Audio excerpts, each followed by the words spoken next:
Hello, I'm Brandy Allen, and I see by my notes that on your intake form you are the Hogan Batons. Did I even say that close to right? Yes, we are the Hugenbatens. Oliver, Patsy, Hannah, and Garrett. That's an unusual name. We're African Americans, as you can plainly see. South African Americans, it's less to brag about, really. Well, let's jump into our discussion. I see that you scheduled this session today because somebody ate the cake. Yes, ate the cake, the last piece, without asking Asking who? everyone, in case one of us wanted it. Okay, so we're doing this today because somebody took the cake. Does anyone want to just fess up and I can sneak in a quick walk before my next session? Uh, does anyone have anything at all to say about the cake? This is so 2020. Right? Nothing, sorry. Okay, how about if I spend a few minutes with all of you one-on-one to see if I can get a sense of your family dynamic? Who wants to go first? Okay, I'll choose. Mr. Hugenbatten. How about if we start with you?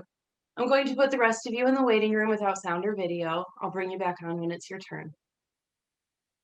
Mr. Hugenbatten? Oliver, Oliver, did you eat the cake? I most certainly did not. Quite frankly, I might blame the dog, maybe even the delivery boy who brings the groceries. This dripping with caramel, chocolate frosted angel cake, just begging to be eaten. I could hardly blame him. I could see that temptation being too much for any man to resist. Not me, of course. I can resist. If 2020 taught us anything, it was discipline, self-discipline.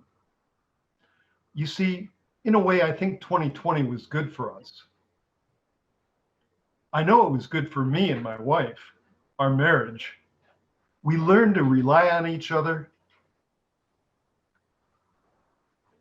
once again, not just for sex, but let me tell you, that has been mind-blowing. But I think this quarantine reinforced our commitment to each other. You know, I've heard some marriages really struggled during this time, but I've looked at my wife and our family with fresh eyes. And I see them for the lovely African Americans that they are. And my kids, what father gets the luxury to stay at home all day with his children and really be a part of their lives? I know them so well now. They come to me with their problems and their pie charts, and I help them figure it out because no one knows pie like I do. But I did not eat the cake. I'm an engineer. That's how I know pie. Can't make a wheel without it. And maybe more parents need to spend more time with their children in this day and age. Maybe this is God's way of keeping families together. Then the kids aren't out there getting the gay or running around in rags with those exhausting liberals. Is it my fault that we have money? Well, I guess it is. I worked hard all my life and I was smart. And I made a lot of money doing it. Sue me. My lawyer can beat up your lawyer. My kids know family values, our family values. And now that I've said this all out loud, I'm sure none of them ate the cake. It had to be that delivery boy. Well, I must say, this has gone well. I resisted at first the idea of coming to a psychologist, but now I can see the benefit of it. I feel so much better for having done this with you. Great. Well, I'm going to click you off for now, and ask your wife to come on screen. Righto. That's what we African Americans say where I come from. Well, I can only imagine what he told you. Our chat was enlightening. Like dragging a fork across stainless steel. I have to tell you, if I have to listen to that man drone on for much longer, I'm going to do myself in. Go on. Oh, when I was young, I thought he was exotic. Loved the sound of his voice. So seductive and sexy and smart. He used to wine and dine me. I'd excuse myself to the ladies' room, and when I came back, there'd be a beautiful strand of pearls draped over my wine glass. What woman can resist that kind of seduction?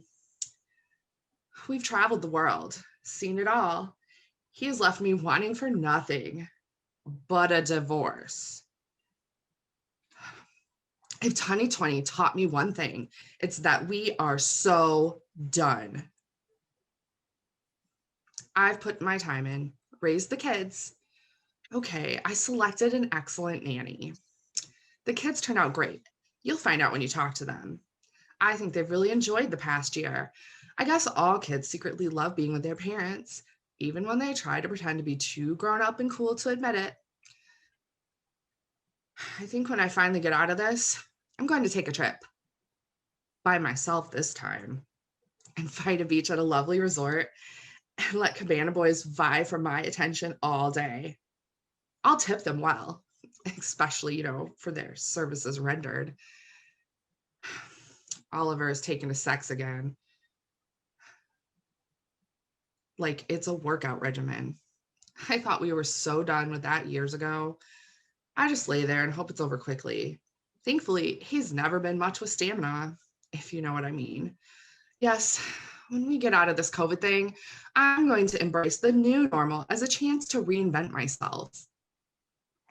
You might laugh, but I'm actually thinking of going into politics. We have enough money that I could buy my way into the field. Don't pretend to look shocked. We all know those seats are bought and paid for. And I think I'd set a good example for women across the state, the nation. If you set your mind to something, you can be anything you want to be. Let's bring back God and grammar. That's my slogan. I didn't come from money. My brother and I had to share a bathroom when we were growing up. I've gotten here the old-fashioned way. I've worked hard to earn my half. Say what you will, but I've sacrificed half a lifetime for what I have. Don't tell me I didn't earn it. I'm sure the kids will understand. They're at the point in their lives where it won't matter anyways. They'll want me to be happy. That's all I want for them. And Oliver, he can afford a younger model. Again, don't look shocked. I'm just telling the truth. Women are how men accessorize. Great. But you never mentioned the cake. Oh, the cake. No, I didn't eat it. Okay, then. I'm going to click you off and ask your daughter to join me. I ate the fucking cake. Okay, are we done? That's up to you. I'm just here to listen. To what? To me tell you I can't stand living with Barbie and Afro-American Ken. That the past year has been total fucking hell. They embarrass me constantly. Whose parents joke about being colored? How racist is that? The only two things that have kept me from blowing out my brains this year during lockdown has been Franco and the fact that we delivers. Well, 3 actually. We don't have a gun, but they still make me want to stab out my eyes with a white hot poker. I am Oh, not them. Thank God. I am woke. My dad would flip if he knew Franco and I were doing it. He delivers to the grocery, and boy, does he deliver. I know the cake was sitting on the counter because Franco stepped it aside when he lifted me up there and snuck his hand up under my shirt. Yeah. Wait a minute. You're sneaky. You sit there with your little stone face and don't say anything, and people spill their guts to you to fill the silence. Don't they? Because no one can stand to just be quiet. See, I'm doing it again. I'm talking because I don't want there to be silence, because then I wonder what you're thinking, and I'd rather fill your head that's wonder with filling your head. I wish I smoked. I wish everybody still smoked. That's what people used to do to feel comfortable when they weren't running their mouths. Everybody had a cigarette and a purpose. You were smoking, and that was enough. Gum's not the same. And I can't be high all the time. My mom thinks I'm hooked on sushi. Did she tell you she's thinking about going into politics? She's been floating the idea around lately. Anything to get away from my dad, I guess. But it's not like it changes anything. They can't see that things are never going to change from the inside out, because when they're on the inside, they'll become corrupt and greedy. No, things have to change from the bottom up.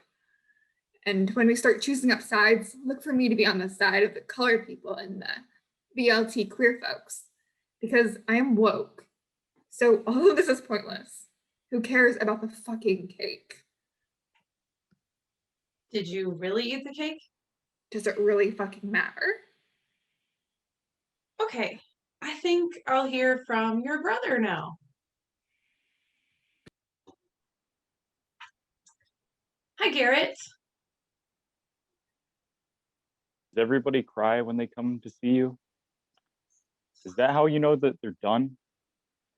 My friend Henry told me that your job was to make people cry. Then they think some epiphany had happened and you'd cash out. Is that the deal?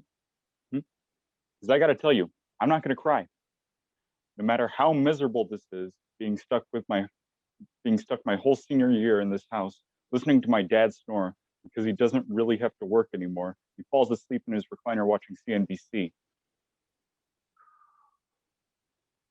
That would put anybody out. I'm sure he told you that he invented some sort of gizmo gadget that pays him a nickel every time somebody turns on a windshield wiper. Those nickels add up, he tells me. But I don't have to worry about making money because he's made so much. So I just lie around here all day watching old movies. I like Dirty Dancing. Right up until I had the time of my life song. Then I just get mad. This should be the time of my life. I'm stuck in this house while my sister bangs the delivery guy. My senior year ticks by one day after the other. I mean, I'm sorry about the old people. No one wants them to get sick, but we're only young once. Of course I sneak out when I can. Everybody does. And I'm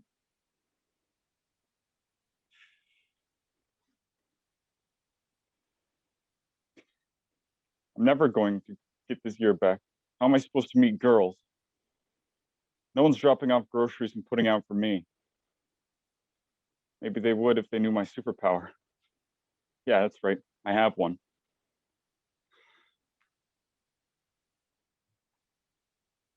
I know computers. IT is in my DNA. You can get any girl's attention if you know how to fix their laptop. Hey, sugar, want me to debug that for you? It's almost better than being rich, and I'm both. I'm a double threat. All I can do is sit around the house with blue balls and wish this virus would just go away like the president said. Thank God Henry likes to hang out a lot, watch movies together, virtually. He's the one who turned me on to Dirty Dancing.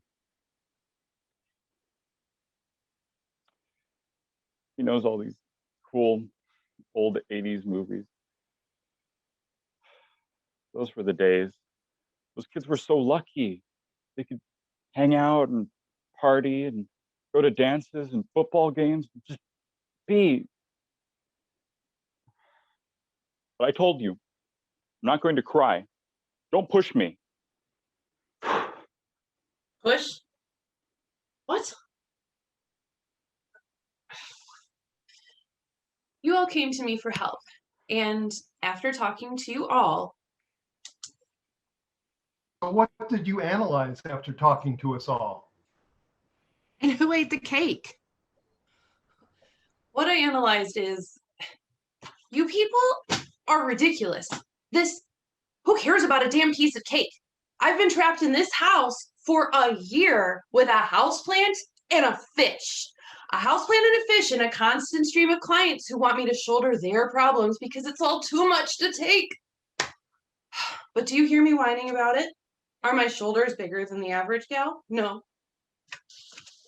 Although I have been told that I read larger than life sometimes, but I think that comes with the territory. People tend to get crushes on their therapists or put us on a pedestal, just an occupational hazard. But just FYI, do you know that in the real world, which is nowhere close to the world you live in, by the way, people have lost their jobs. They can't feed their kids, pay the rent, worry about keeping lights on, the heat going. You have to go to school virtually. Oh, boo-hoo for you. I know kids that have to sit in the McDonald's parking lot to get internet. And you're gonna spearhead a revolution? With who? Tasty sandwiches and the Blue Man Group?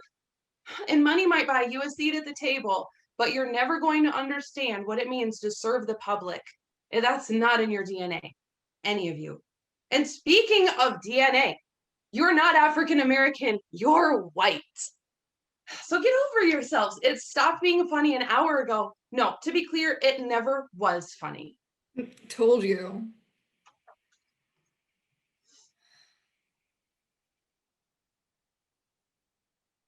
My family has roots in the Dutch communities in South Africa since 1682. My dad used to let me use a rolling pin to smash dirt clumps for mud pies, but that didn't make me a chef. I don't think you can talk to us like that. You apologize right now. Whatever, we're done here. I just want you to know, after these insults, we won't be paying for this session. It doesn't matter. I've got my money's worth.